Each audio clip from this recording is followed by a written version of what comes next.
I had a lot of calls and a lot of conversations about episode 4. Benny Boy and I out shooting, finishing up early season goose last year.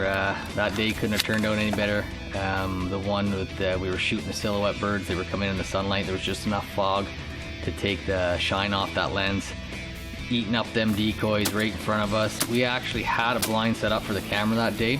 We were sitting around and a little bit of a cold snap had come in, so the birds were a little bit behind. They held on that roost for a little bit longer than usual, so we were sitting there chatting. I was tucked in behind that blind, just sitting there, and the first flock came, so I just held on and bunkered in, and they just kept rolling in. It couldn't have worked out any better. They wanted to be in that spot. There wasn't a whole lot of birds using that field the night before, but they wanted to be there. It worked well. We got some great footage. There was some great shooting. Benny shot his 10. We swapped out. He went in the same spot I was sitting, and I shot my 10.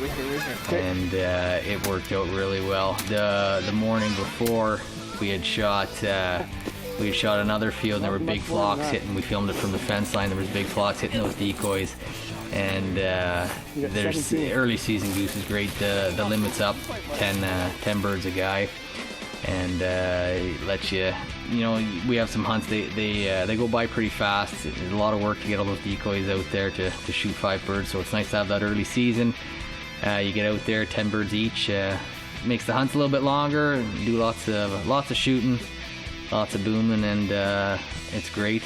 Migration's really heavy later on into those 10 days, and we usually get some pretty good footage, and there's a lot of action.